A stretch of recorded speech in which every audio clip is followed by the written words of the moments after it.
হ্যাঁ, ইবলিস বলল, আল্লাহ আমি মাটির বাচ্চাকে তো আমি সেজদা করতে পারি না, মাটির মানুষকে আমি সেজদা করতে পারি না। আদম আলাইহিস সালাম কি ভাই শুধু মাটির মানুষ ছিলেন? আসলে কি ছিলেন? কিন্তু জবাব দেন, সবাই পিছন থেকে জবাব দেন। আসলে তাকে কোন মর্যাদা দিয়ে আল্লাহ পাক আগে সৃষ্টি করেছেন? কোনটা বলেন? সবাই বলেন কি? খলিফা। খলিফা। এই খলিফার মর্যাদা নিয়ে যিনি এই জমিনে আসেন, আল্লাহ পাক যাকে জমিনে প্রেরণ করার জন্য সৃষ্টি করেন, তিনি ওই সম্মানের হকদার হন, তিনি ওটার উপযুক্ত হন। আমি আপনি কেবলমাত্র মাটির বাসার বুঝতে হবে ভাই। কারণ এই ইবলিস এই বুঝায় ভুল করেছে, এবং বুঝায় ভুল করে সে জেনে বুঝে সে এটাকে অস্বীকার করেছে। কি করেছে বলেন? অস্বীকার করেছে। আজও যারা এই সাজদায়ে তাজিমকে ইনকার করে, এটাকে অমান্য করে, আজ আমরা লক্ষ্য করছি যে এই মেদিনীপুর দরবার শরীফের আমাদের অনেক ভালো ভালো সাচ্চা পীর ভাই বোনদের ছেলেমেয়েরা, সন্তান সন্ততিরাও এই তাজিমে সেজদার বেলায় ভুল বুঝে যাচ্ছে। ঠিক না বলেন? ভুল বুঝতেছে। আমি তাদের উদ্দেশ্যে বলতে চাই, যারা এই তাজিমি সেজদা যারা বুঝে না, আমি তাদের উদ্দেশ্যে বলতে চাই যে শুধু কোন মাটির মানুষকেই তাজিমি সেজদা করা যায় না, শুধু মাটির মানুষকে তাজিমি সেজদা করা যায় না, শুধু মাটির বাসারকে তাজিমি সেজদা করা যায় না। মাটির বাসারের মধ্যে, মাটির মানুষের মধ্যে আল্লাহ পাক যাকে খেলাফতের মর্যাদা দিয়ে পাঠান, আল্লাহর প্রতিনিধির মর্যাদা দিয়ে পাঠান, তার জন্য এই সম্মান নিপতিত হয়ে যায়। এটা আল্লাহ পাক কুরআন পাকের মধ্যে এটা প্রমাণ করে দিলেন। ঠিক কিনা বলেন?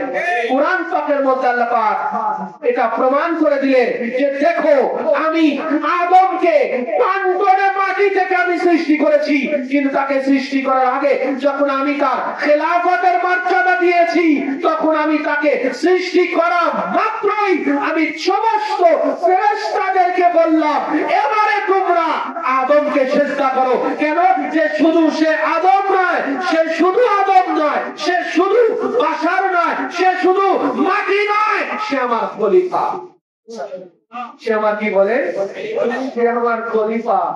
তাকে তোমরা কি করো বলেন? সেজদা করো। আরে ভাই, এর আগে ফেরেশতারা ছিল, ফেরেশতাদের মধ্যে আল্লাহর কোন খলিফা ছিল? জিনদের মধ্যে আল্লাহর কোন খলিফা ছিল? এই জন্য জিনদের এই ইবলিস, সে তো জিনের জাত। ইবলিস কি বলে? জিনের জাত।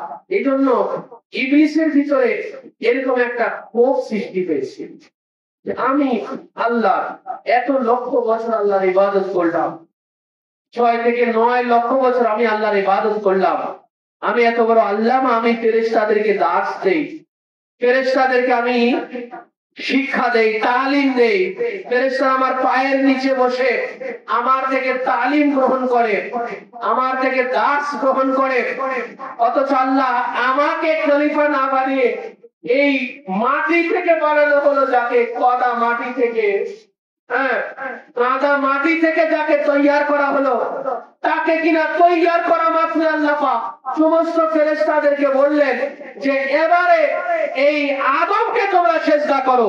এই যে দেখেন ইবলিসের অহংকারটা ভাই কি জন্য হলো? অহংকারটা কেন হলো?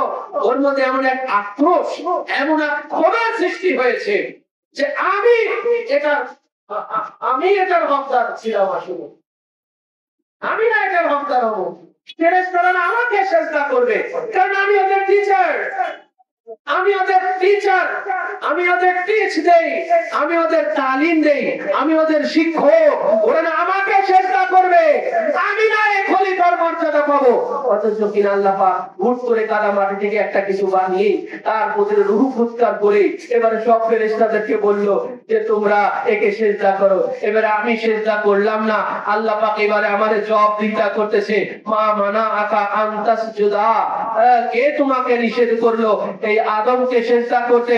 তোমাকে নিষেধ করলো কে? ইবলিস। তোকে কে নিষেধ করলো? তুই কেন আদমকে সেজদা করলি না?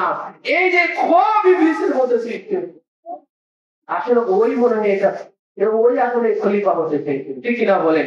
মানে ওকে খলিফা না দেওয়ার কারণে ওর ভিতরে ক্ষোভ সৃষ্টি হয়েছে, চরম অহংকারে জ্বলে পুড়ে ছাই হয়ে যাচ্ছে, যার কারণে সে সেজদায় করে নাই, সেজদা কি করে নাই, এই জন্য সে কাফেরদের অন্তর্ভুক্ত হয়ে গেল,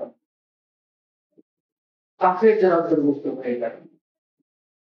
এই জন্য ভাই যারা বলে যে কোন মাটির মানুষকে সেজদা করা যাবে না, ভাই মাটির মানুষকে সেজদা করতে হবে না, আল্লাহর খলিফার মর্যাদা দিয়ে যারা আছে, সে মাটির হোক আর নূরের হোক, সেই সেজদার হকদার।